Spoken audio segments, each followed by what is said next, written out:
Você abrir os seus ouvidos e o seu coração para ouvir a palavra de Deus nesta noite. Os olhos do Senhor estão sobre este lugar e sobre a sua vida, e a presença dele está em nosso meio. Eu começo a te perguntar: se o Senhor Jesus escrevesse uma carta para você, o que ele diria ao seu respeito? Se o Senhor Jesus falasse como falou com o apóstolo João: João, escreve uma carta aí, João, para Enzo, escreve uma carta aí, João, para Enes, escreve uma carta aí, João, para Fábio, para Laila. O que você pensa que Jesus escreveria ao seu respeito? É uma carta para você, é uma carta pessoal e individual, porque nós estamos vendo nestas cartas que o Senhor Jesus, ele fala nas cartas direcionadas para as igrejas. E o que ele diria para você? Ele poderia dizer assim para você: conheço o teu trabalho, conheço a tua fidelidade, conheço o teu amor por mim, conheço a tua fé, os teus frutos, a tua paciência, eu conheço a tua espiritualidade. O que Jesus diria nessa carta para você? O que você pensa? O que teria escrito lá ao seu respeito? Em contrapartida, se ele diria virtudes, qualidades que você tem, será que nessa carta que o Senhor mandaria escrever para você, ele poderia dizer como ele diz para a igreja de Éfeso: porém eu tenho contra você algo, porém tenho uma objeção contra ti, porém me oponho-me a você, tal pessoa. Será que na carta que Jesus mandasse escrever para você, ia ter só reconhecimento, ia ter só elogios, ou ia ter correção e repreensão para a sua vida, como teve para a igreja de Éfeso? Porque na carta que ele mandou escrever para Esmirna, não tem nenhuma correção. Ele fala da situação, nós falamos semana passada, que a igreja sofria, passou por ele, mas ele não repreendeu e não corrigiu aquela igreja em momento algum. Mas como seria essa carta para você? Mas eu queria que você pensasse a mais junto comigo. Se Jesus escrevesse uma carta não pessoalmente, não individualmente para você, mas para o ministério onde você congrega. Se Jesus mandasse escrever uma carta e dizer: entrega para o ministério Peniel, o que você pensa que ele diria ao nosso respeito? Agora eu não estou falando individualmente, estou falando da congregação da igreja. Quais seriam as promessas que Jesus falaria para nós? Como ele se apresentaria na carta para o ministério Peniel? Porque para a igreja de Éfeso ele se apresentou de uma forma, para a igreja de Esmirna ele se apresentou de outra forma. Mas e para Peniel, o que Jesus diria? Será que ele iria repreender o ministério? Será que ele iria elogiar a igreja dele? O que ele diria para nós? Para o ministério? Então, nesse entendimento, nós vamos entrar em uma carta que ele não escreveu para você pessoalmente, que ele não escreveu para o ministério Peniel, mas ele mandou João escrever uma carta para entregar uma igreja chamada a igreja que estava em Pérgamo. Então nós vamos analisar de uma forma expositiva essa carta que Jesus mandou escrever para a igreja de Pérgamo. E nós vamos pegar, irmãos, promessas e também correções que podem ser aplicadas para as nossas vidas, para o ministério onde congregamos e para as nossas vidas individuais. Então nós vamos adentrar no texto. O texto do versículo 12 começa a dizer assim: e ao anjo da igreja. Jesus manda João escrever a carta e mandar para o anjo da igreja. Eu vou voltar a falar sobre isso, porque nem todo mundo estava aqui nas outras cartas. Essa expressão ao anjo da igreja significa ao mensageiro, ao líder da igreja e ao pastor da igreja. Isso vai nos ensinar que a responsabilidade do trabalho da igreja está sobre o líder, sobre o pastor da igreja. Senhor Jesus estava falando sobre isso. Aí ele vai falar, e ao líder, e ao anjo da igreja, que está em Pérgamo. Então a carta agora não é direcionada a Laodiceia, não é direcionada a Filadélfia, não é direcionada a Sardes, não é direcionada a Tiatira, não é direcionada a Esmirna e nem tampouco direcionada a Éfeso. A carta vai ser direcionada a Pérgamo. E onde era o que acontecia nessa cidade? Pérgamo era uma cidade marcada, irmãos, pela idolatria. Uma forte influência pagã havia naquela cidade. Era o centro de culto ao imperador. E note, irmãos, lá em Pérgamo abrigava o imponente altar ao deus Zeus. Então Pérgamo era uma cidade que, se vocês fossem tirar férias lá em Pérgamo, quando vocês descessem do ônibus, vocês entrassem na cidade, vocês já iriam sentir uma opressão sobre o corpo.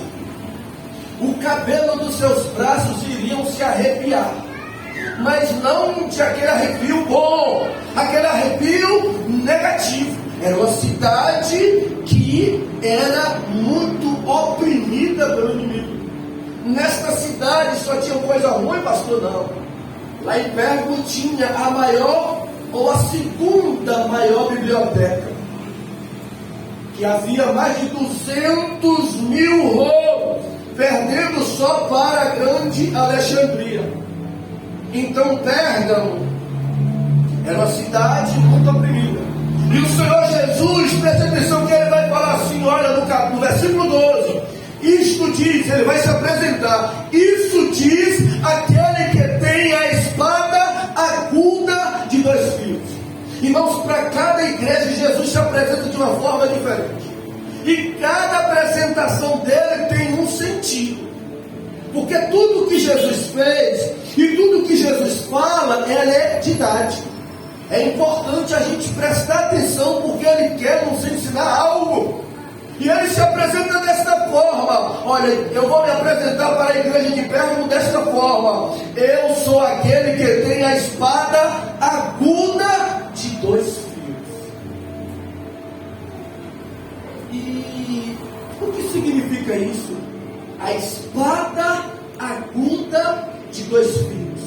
O que o Senhor Jesus quis dizer quando ele falou, eu estou me apresentando dessa forma? Eu é quem tenho, eu é quem manuseio a espada aguda de 2 fios. Irmãos, espada na Bíblia simboliza, representa a palavra de Deus. O autor aos Hebreus, no capítulo 4, versículo 12, ele vai dizer que a palavra de Deus, ela é viva e eficaz, mais penetrante do que uma espada de 2 gumes, que penetra até a divisão da alma e do espírito, das juntas e medulas. Então a espada é um símbolo da palavra de Deus. Mas e por que 2 fios? Ele se apresenta dizendo, olha, eu que tenho a palavra de Deus, eu que tenho a espada de 2 fios ou 2 gumes. Porque ele se apresenta dizendo que ele manuseia, que ele é quem tem a palavra de 2 fios, ou a espada de 2 fios. Por que Jesus estava querendo dizer isso? Ele estava dizendo para a igreja de Éfeso: eu tenho a palavra para corrigir e para consolar. Sou eu quem tenho a palavra para animar e para confrontar. Sou eu quem tenho a palavra que corta e que também sara. Sou eu quem tenho a palavra que salva e que também condena. Sou eu quem tenho a palavra que elogio, mas que também repreende. Então ele estava dizendo: eu, quando falo, a minha palavra, ela pode até cortar, mas ela também sabe. E um dos símbolos da palavra dele é o sol. E o sol que derrete a cera é o mesmo que endurece o barro. Como assim, pastor? Quando tem alguém de coração aberto, quando tem alguém de coração mole, quando tem alguém de coração temente a Deus e ouve a palavra dele, o coração fica quebrantado como a cera. Mas quando tem alguém de coração duro, mas quando tem alguém de coração resistente, mas quando tem alguém que não abre o coração e ouve a palavra endurece mais ainda o coração. A palavra que quebranta é a mesma que endurece.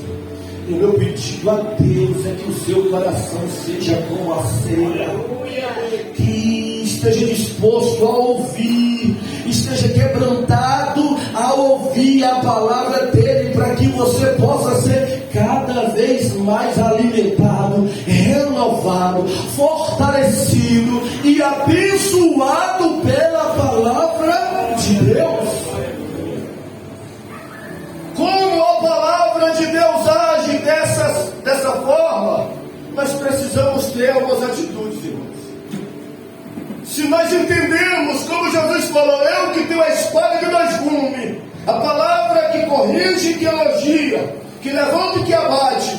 Se ele tem esta palavra, que tem essa ação dupla, nós precisamos ter atitudes.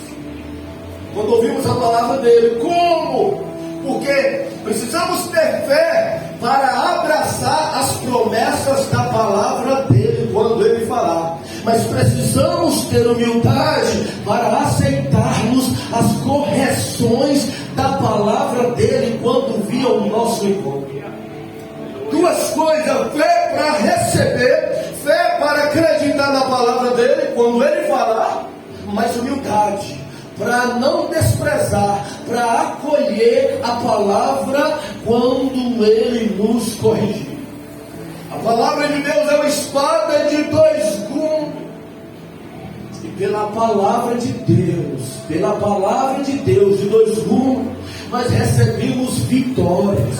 Pela palavra de Deus de dois gumes, nós recebemos bênçãos. Pela palavra de Deus de dois gumes, nós recebemos forças para nosso espírito, a nossa alma e o nosso corpo. Pela palavra de Deus que tem dois gumes, nós recebemos esperança. Pela palavra de Deus que tem dois gumes, nós recebemos promessas. Pela palavra de Deus que tem dois gumes, nós recebemos conquistas. Pela palavra de Deus que tem dois gumes, nós recebemos milagres de Deus para nossas vidas. E eu profetizo pela palavra da manda calabandarada, que Deus te dará vitória, que Deus te abençoará, que Deus fará milagres em sua vida, em nome do Senhor Jesus.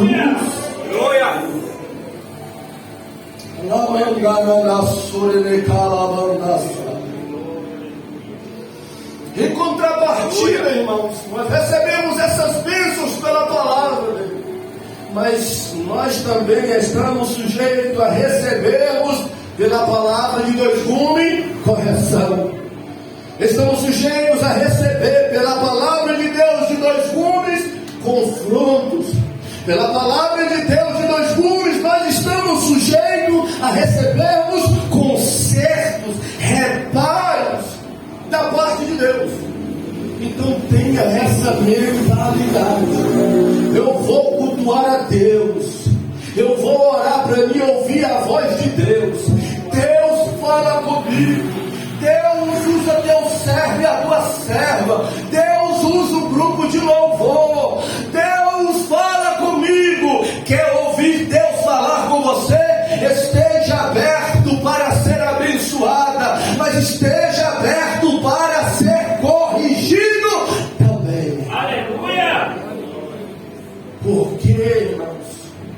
Deus corrige-nos para o nosso crescimento. Deus corrige-nos para a nossa mudança. Deus nos corrige para o nosso aperfeiçoamento. Deus nos corrige para a nossa transformação. Deus nos corrige para a nossa santificação. Nós servimos e cremos em um Deus que corrige o seu povo. E por isso que ele falou: eu tenho a espada de 2 gumes, se apresentando para a igreja. Já estava dizendo: eu vou reconhecer, eu vou elogiar, mas eu vou corrigir. Quando você ouvir alguém falar com você, vir na chama do encontro e falar: olha, assim diz o Senhor, eu tenho uma espada de 2 gumes, você já cinge o lombo, porque vai vir coisa boa, coisa que edifica, mas vai vir também mudança, correção, porque Deus espera mais de você. Nós vamos ver que eu fiquei a pensar a respeito disso. Glória a Deus por isso, porque a espada dele não só valoriza, não só elogia, não só reconhece, mas a palavra de Deus transforma. Imagina comigo, eu fiquei a pensar, se a igreja fosse formada por pessoas que não fossem transformadas. Imagine uma família habitando em um lar, 2 cônjuges e filhos, e habitando em um lar onde essa família não foi moldada, não foi aperfeiçoada por Deus. Imagine a sociedade. Graças a Deus, porque você tem a palavra dele.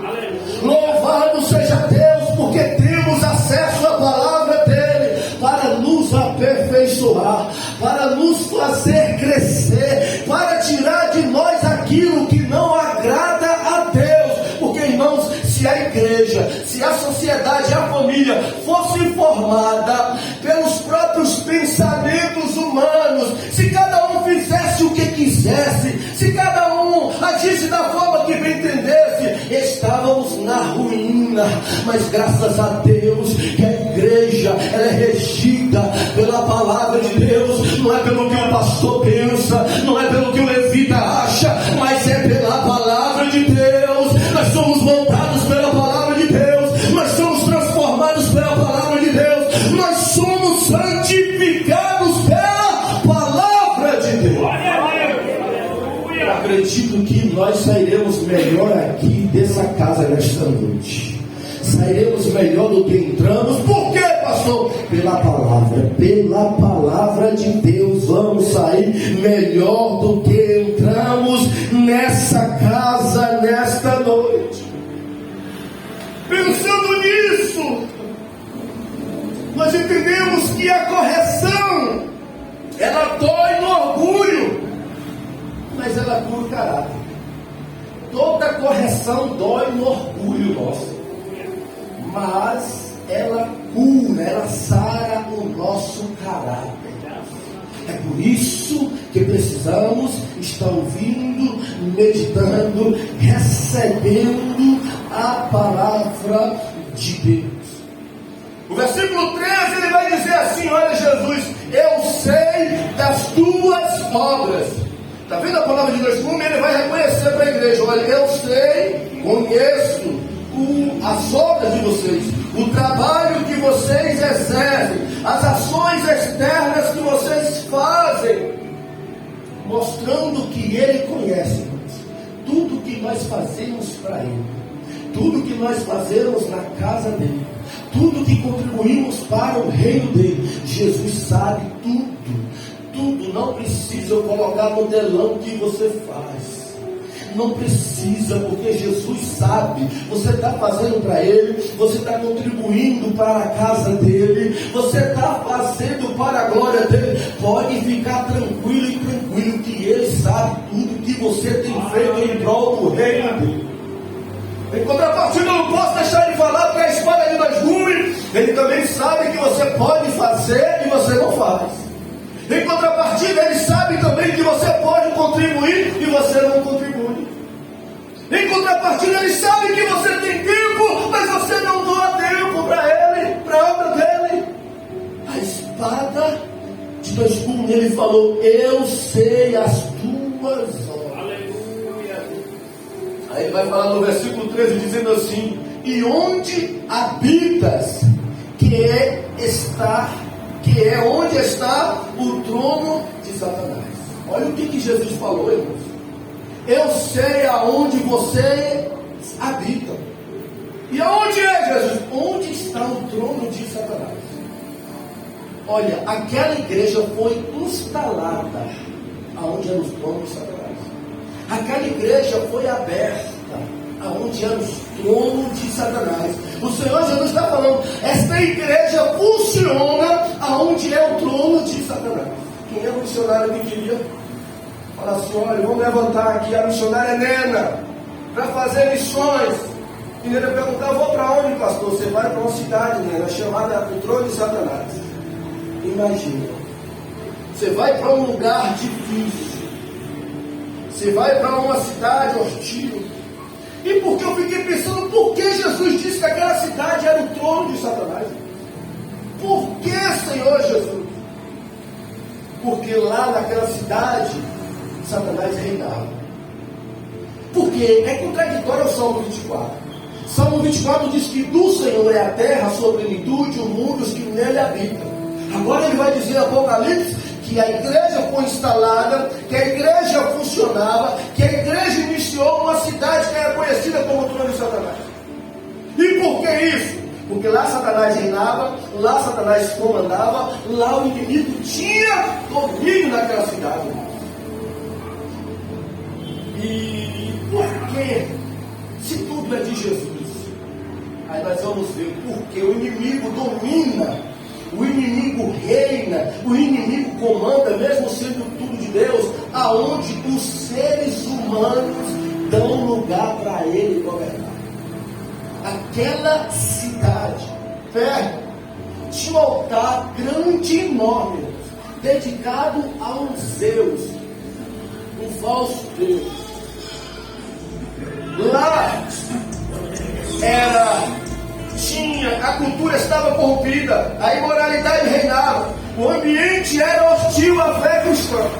Lá nessa cidade, quem servia a Deus não tinha respeito, não tinha moral, era perseguido, era caluniado, porque eles davam lugar ao inimigo. Eles não valorizavam a Deus, cultuava esse Zeus e fez um altar enorme. Isso nos ensina, sabe o quê?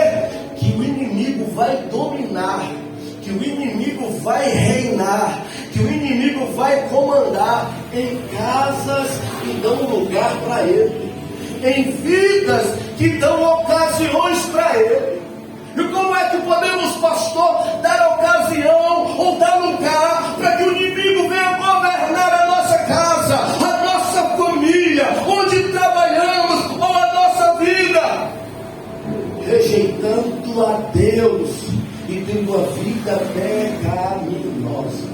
Não precisa nem falar assim, irmãos, alguém chamando o inimigo para governar a vida dela, fazendo pacto de sangue. Isso é válido no mundo espiritual, mas não precisa nem fazer isso. Basta a pessoa ter uma vida na iniquidade, basta uma pessoa ter uma vida deliberada no pecado, basta a pessoa estar distante de Deus para que o inimigo passe a governar a vida dela. Basta um lar de família não buscar a Deus, não cultuar a Deus. Basta um lar de família viver em conflitos, xingando palavrões, cantando louvores do mundo, colocar imagens de esculturas, para que o inimigo entre nesses lares e passe a governar e passe a dominar. A igreja de Pérgamo estava nesta cidade com tamanha opressão. Escute o que Deus está te falando. Não dê ocasião para o inimigo. Não dê lugar para Satanás na sua vida e nem na sua casa. Escute o que Deus está dizendo. Quem quer te abençoar é Ele. Quem quer te proteger é Ele.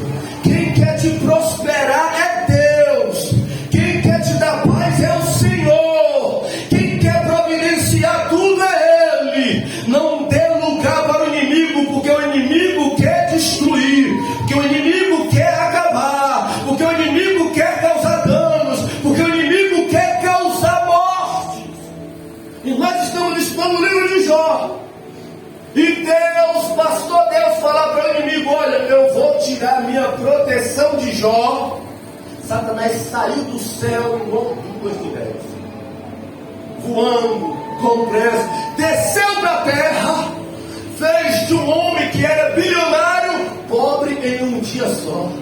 Fez do homem que tinha uma família linda, com 10 filhos, perdeu todos os 10. Fez de um homem que era saudável, que andava bem cheiroso, pele hidratada, agora estava coberto de feridas malignas. Não brinque com o inimigo. Deus está dizendo para você: não dê lugar para o adversário da minha alma. Não deixe que ele entre na tua vida, nem na tua casa, nem nos teus negócios, porque ele entra para matar, roubar e destruir. E o que eu faço então, pastor? Dá lugar para Deus. Dá lugar para quem quer o teu bem. Busque aquele que quer cuidar de você, aquele que quer te honrar. Ao invés de dar lugar para o inimigo, dê lugar para Deus. E a igreja de Pérgamo que vivia nessa situação, pastor, como eles viviam, nós vamos ver que o Senhor Jesus vai falar bem assim para eles, no versículo 13 ainda: eu sei das tuas obras, e onde habita que está o trono de Satanás. Retens, olha, presta atenção, e retens o meu nome, e não negaste a minha fé. Olha o que Jesus falou para aquela igreja. Falou: olha, eu sei que vocês foram instalados aí. A igreja está funcionando nessa cidade oprimida e terrível, porém vocês não retêm o meu nome e não negam a minha fé. O que significa? Que aquela igreja, mesmo estando naquela cidade hostil, não abria mão da identidade deles como cristãos. Eles, mesmo com tamanha opressão maligna, mesmo com tamanha oposição do adversário, eles não perderam a identidade deles. Continuaram em Deus, continuaram em Cristo, e foi o Senhor Jesus foi quem falou para eles: vocês não retêm o meu nome, não negam a minha fé. A cidade era um ambiente hostil, mas eles viviam e confessavam a Jesus Cristo, representavam Jesus naquele lugar. Isso vai nos ensinar, irmãos, se ser crente em lugar fácil. Se ser crente em lugar fácil é comum, difícil é permanecer fiel aonde o inimigo domina. Aí às vezes você entra numa escola, você entra na faculdade, você entra no trabalho, você vai em alguns ambientes com qual você tem que conviver, e o ambiente é terrível, e o ambiente é hostil espiritualmente. Muitos não creem em Deus, muitos resistem ao Senhor, e aí é uma oportunidade para que você honre ao Deus que Ele chamou. É uma oportunidade para que você não negue a sua fé e não retém o nome do Senhor sobre a sua vida. Preste atenção, olha, Jesus estava falando isso para eles. Eu observo a vida de vocês aí em Pérgamo, igreja. Eu vejo os que estudam, eu vejo os que trabalham, eu vejo para onde quer que vocês vão. Vocês não têm vergonha de falar: eu sou servo de Jesus, eu sou serva de Jesus. Eu não me vergonho de dizer em Pérgamo que eu creio no Cristo que morreu, que ressuscitou ao terceiro dia e que voltará para me buscar. E nós precisamos, porque essa igreja de Pérgamo tinha a fé testada, provada e aprovada por Deus. E nós precisamos ter essa fé. Nós precisamos representar a Jesus aonde quer que vamos. Aqui não é difícil, mas talvez seja difícil para você lá fora. Isso vai nos ensinar também que a fé verdadeira não é aquela que começa, é a fé que permanece. Começar exige de alguns a atitude. Eu vou confessar a Jesus, eu vou voltar para Ele, exige a fé para tomar atitude. Mas A fé verdadeira não é nem a que inicia, a fé verdadeira é a que permanece honrando a Jesus mediante as situações adversas que essa vida pode proporcionar. Nós vamos ver que no versículo 13, ele vai dizer assim, que Satanás fez o que Satanás fez para parar esta igreja, irmãos. A igreja que foi instalada, que funcionava onde era o trono de Satanás. E o que o inimigo fez para acabar com essa igreja? Ou você pensa que o inimigo ia ficar com os braços cruzados? Colocaram a igreja bem aqui onde eu reino. Colocaram os crentes bem aqui onde eu domino. Eu vou ficar com meus braços cruzados, deixando eles crescerem, deixando a igreja prosperar, deixando Deus derramar, deixando Deus salvar, deixando Deus libertar e curar. De forma alguma. O inimigo, quando ele vê a igreja, ele vai querer combater. Ele vai querer atrapalhar. E o que ele fez para combater essa igreja? No versículo 13 vai dizer assim, ó, Jesus vai falar bem assim: retens o meu nome e não negaste a minha fé, ainda nos dias de quem na Bíblia de vocês diz? Versículo 13: ainda nos dias de Antipas, repete comigo, Antipas, minha fiel testemunha, o qual foi morto entre vós, onde Satanás habita. Quem está falando isso aqui é Jesus, é o Senhor Jesus. Ele vai falar agora de uma fiel testemunha que foi morto entre eles. E quem era Antipas? Segundo os relatos, a tradição cristã, esse Antipas, ele foi consagrado pelo apóstolo João para ser o pastor da igreja. E esse Antipas, eles pegaram o pastor da igreja, o líder da igreja, e colocou dentro de um touro de bronze, oco, irmãos. Pegaram um touro de oco, de bronze, colocaram o pastor dentro desse touro e colocou no fogo, irmãos. E esse pastor foi cozido vivo, morreu queimado dentro desse touro.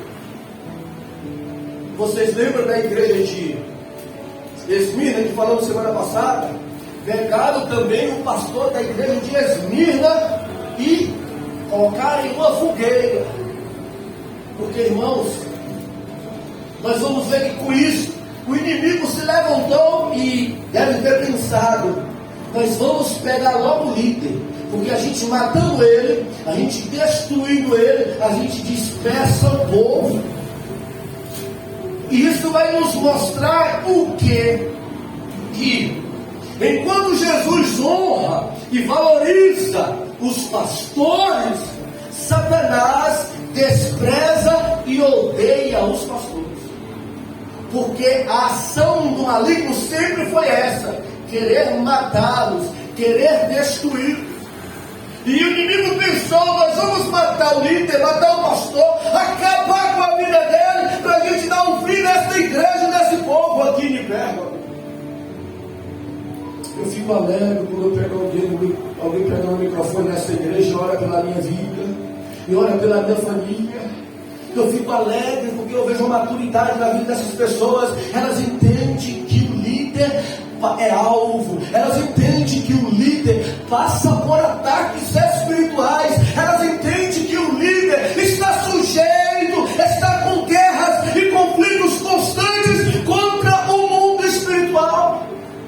Por isso esteja orando pelo líder da igreja, continue orando, irmãos. Nós vamos ver que o inimigo pensou: nós vamos matar o líder Antipas, vamos acabar com a igreja. Ele conseguiu? De forma alguma. Ele se enganou. Ele não é onisciente. Satanás não é onisciente para saber o que vai acontecer no futuro. Mas ele pensou: nós vamos matar o pastor e a obra vai acabar. Muito pelo contrário. Ele matou Antipas e o povo se uniu. E o povo foi encorajado a permanecer na presença de Deus. Porque um crente falava para o outro assim: olha, se o nosso pastor deu a vida por Cristo, nós também não vamos negar a nossa fé em Jesus. Nós vamos permanecer firmes no nosso Senhor. E os irmãos permaneceram firmes. E eu fiquei a pensar, mediante a isso, por quê? Que Deus pode usar a nossa vida como instrumento, ou pode usar a nossa morte como testemunho. Escute, Deus pode usar a sua vida como instrumento, ou Ele pode usar a sua morte como testemunho. Tem muitos casos de famílias, muitas pessoas que estão afastadas da fé.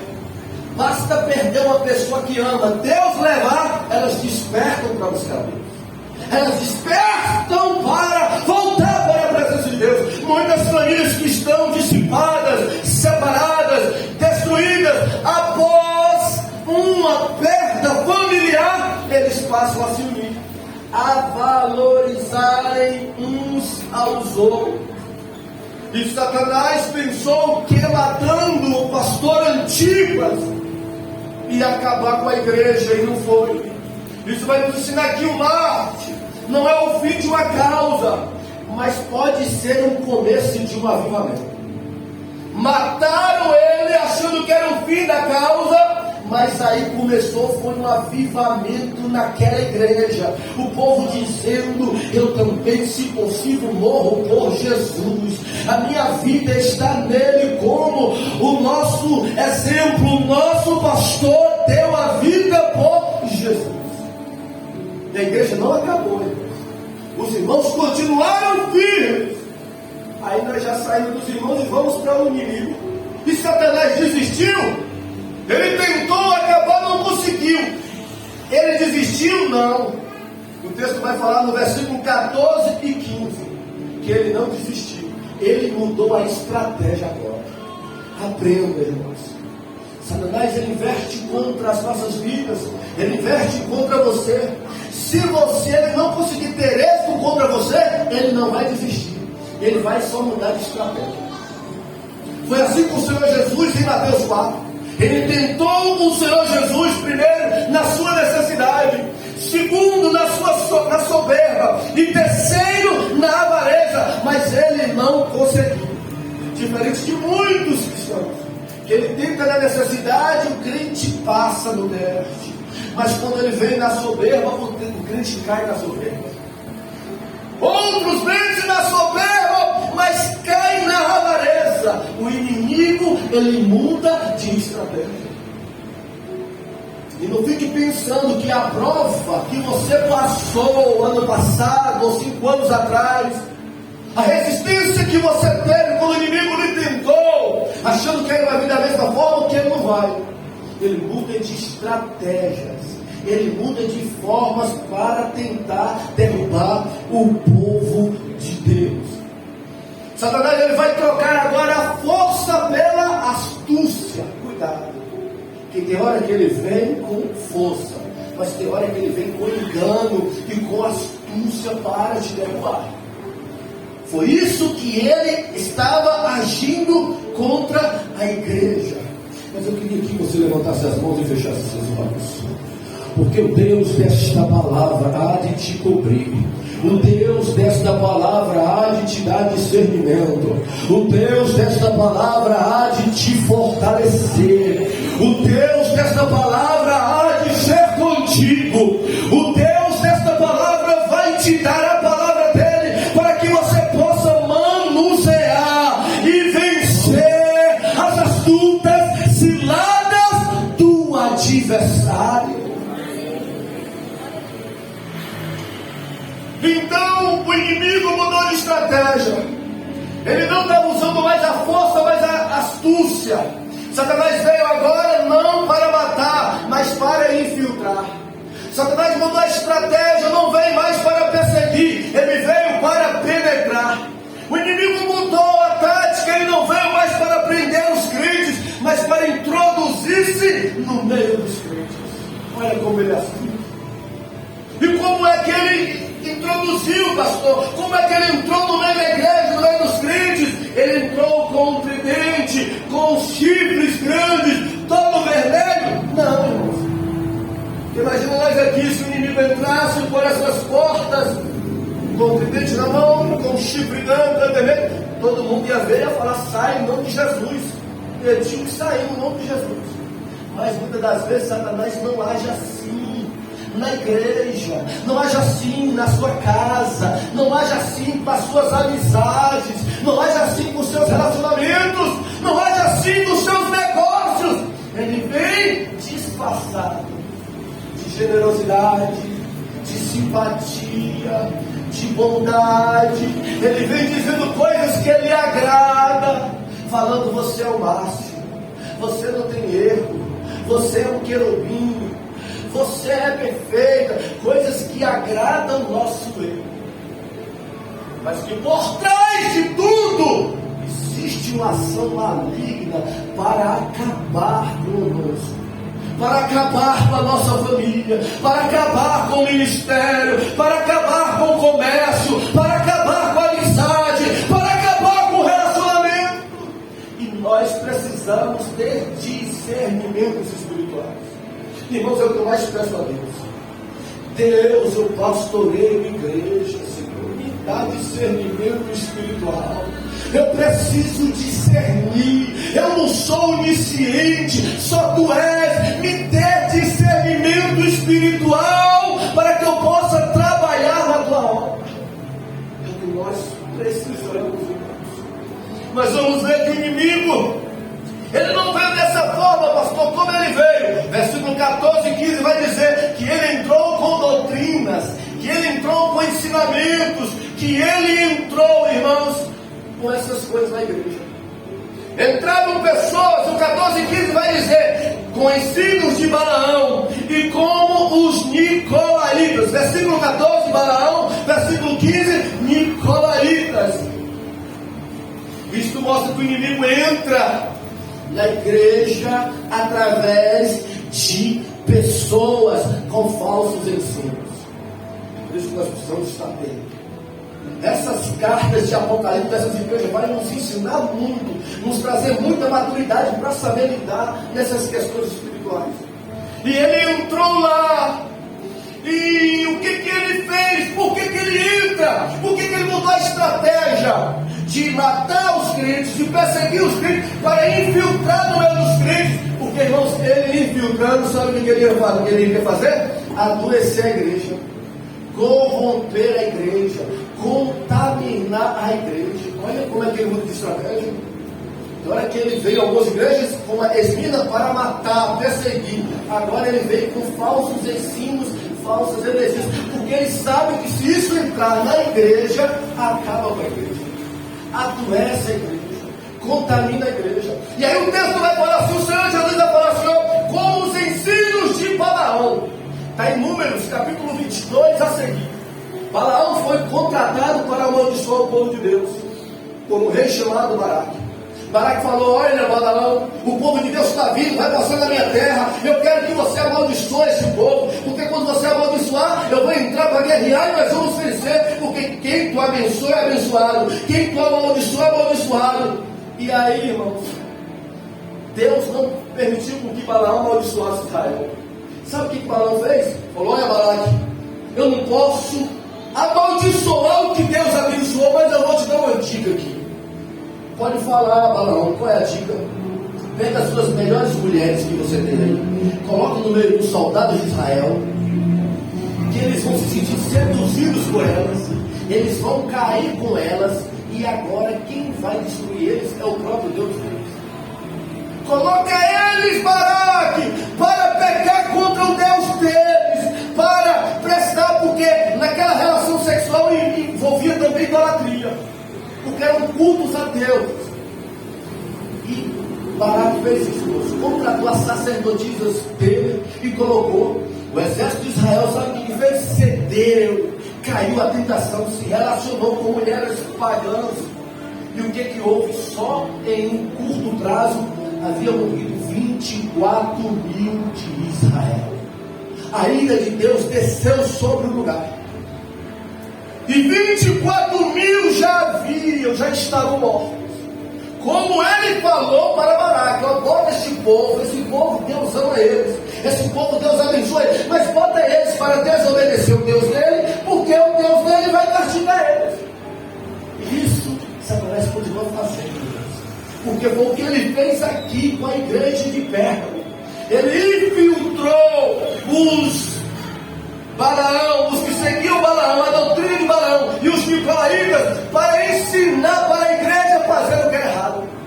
E qual eram os ensinamentos deles, pastor? Escute. Eles falavam assim, ó, que a igreja poderia participar das práticas idólatras, que a igreja poderia, que a fé se adaptasse à cultura moderna. Eles ensinavam que procuravam relativizar o pecado, como se dissesse, não tem problema não, Deus entende, pecado é bom. Eles também misturavam o santo com o profano, eles ensinavam e liberavam a imoralidade sexual, eles ensinavam a liberdade que não tinha limite, e eles pregavam o evangelho que não tem renúncia.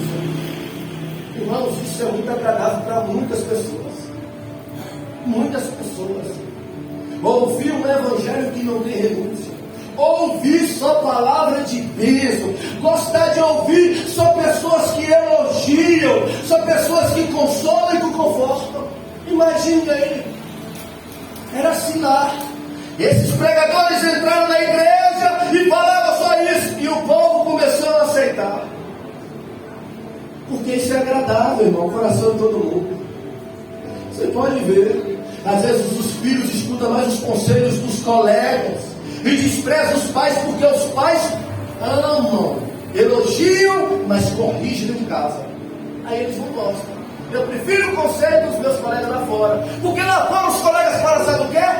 Não repreende, colega lá fora não corrige, colega lá fora não fala o que é errado, então eles preferem os conselhos lá fora. Quem me dera ter um cargo de líder numa empresa, que comanda, que é chefe, se for corrigir os funcionários, vai ter problema, porque tem funcionário que trabalha, faz o que é errado e não quer ser corrigido. Também dentro da igreja, irmãos, tem gente que está na igreja até ser corrigido. Tem pessoas que não gostam de ser corrigidas, que não gostam de palavra, do evangelho verdadeiro e genuíno, que fala de promessas, mas fala de correção, de transformação. Tem gente que não gosta. Mas sabe o que as pessoas estão fazendo agora? Estão buscando os coaches. Os coaches agora é a melhor pregação que tem. Você já viu algum coach repreendendo? Você já viu algum coach dizendo arrependei-vos, porque chegar no reino do céu? Se eles fizerem isso, irmãos, só vai ficar eles na live. Um dia eu fui na casa da minha avó, visitar a minha avó, orar para a minha avó. A minha avó, meu filho, bota a oração aí de tal pessoa. Aí eu falei, eu estou vendo todo mundo falando dessa pregação, desse homem, então eu vou botar. Aí eu botei uma pregação para nem ver, analisar, né? E aí o homem pregou lá, pregou. E eu falei, olha, só falou de bênção. Aí eu falei assim, chamando minha avó para vir para a igreja, falando de Jesus, minha avó não quer saber de Jesus, né? De vir para a igreja. Aí eu vou ouvir outra mensagem, porque vai ver que essa só foi de vitória mesmo. Outra mensagem, escutei outra, só falou de bênção e de vitória. Eu falei, está muito cômodo isso aqui, está muito confortável isso aqui. É por isso que muita gente está até saindo das igrejas para ficar dentro de casa compartilhando corrente de oração. Quando eu ouvi aquelas duas mensagens, até eu dei vontade de compartilhar e de ficar ouvindo aquele homem. Só falava coisa que me agradava, só falava bênção para a minha vida. Quem aqui não quer isso? Mas eu me lembrei, isso não é o evangelho de Cristo. Esse evangelho pode fazer bem para a alma momentaneamente, mas esse evangelho não leva para o céu. O evangelho de Jesus, ele leva para o céu, ele corrige, ele transforma, porque ele quer levar as pessoas para o céu. Aí nós vamos ver que o Senhor Jesus falou bem assim para eles. Olha o que Jesus vai falar, mas, versículo 16, o 14 ainda, tenho poucas coisas contra ti. Jesus vai contestar, vai protestar, vai se opor. Aquela igreja estava firme nele, passava por oposição, mas estava firme. E Jesus agora vai contrapor aquela igreja, vai contestar e protestar. Por quê? Porque para Jesus, irmãos, não basta estar firme, para Jesus tem que ter pureza. Para Jesus não basta estar firme, para Jesus tem que ser puro. Não dá para ser contaminado com o mundo e agradar Jesus. Jesus reconhece a estabilidade, Jesus reconhece a maturidade, Jesus reconhece a experiência dos crentes, mas Jesus também reconhece a pureza. Jesus reconhece, e ele não basta, aleluia, ser crente, tem que ser puro, tem que ser santo aos olhos dele para estar com ele. Esse texto aponta para isso. Aí ele vai falar assim no 15: ainda tens também os nicolaítas. Preste atenção, primeiro entrou na igreja os de Balaão. A igreja aceitou, a igreja recebeu, a igreja concordou. Sabe o que Satanás fez? Vou mandar mais outro grupo, vou mandar agora os nicolaítas. Isso nos ensina que um abismo puxa o outro. Não fica pensando você que a gente vai dar uma legalidade de um inimigo e que ele vai ficar ali só com o chapéu lá no nosso quarto. Não, ele bota o chapéu, daqui a pouco ele bota a calça, daqui a pouco ele bota a blusa, daqui a pouco ele entra com o sapato, daqui a pouco ele entra com tudo. Ele primeiro começa com uma brecha e depois ele entra e traz legiões para a vida das pessoas. Aquele gadareno que tinha legião, primeiro entrou depois foi entrando, e o estado dele era terrível. Escute o que Deus está falando com você. O que nós estamos a ouvir nesta noite é algo sério. Tampe as brechas, feche as brechas, coloque o inimigo para correr hoje, no nome de Jesus. Não dê ocasião e nem lugar para ele, porque aí ele vai sair, a porta vai ficar fechada, e só quem vai estar dentro é o Espírito Santo de Deus. O que fazer numa situação dessa? Que eu fico a pensar, se eu fosse pastor dessa igreja, o que fazer, Senhor Jesus? Eu acabei me distraindo, acabei permitindo entrar as heresias na igreja, entrar os coaches, entrar os falsos ensinamentos, e agora tem jeito para mim ou eu estou condenado junto com a igreja? Tem jeito, irmãos. E ele vai falar no versículo 16, dizendo assim: olha, arrependa-te. Olha o que Jesus fala: arrependa-te, pois quando não virei a ti. Isso aqui que Jesus falou não é uma sugestão, isso aqui é uma ordem. Jesus está falando conosco nesta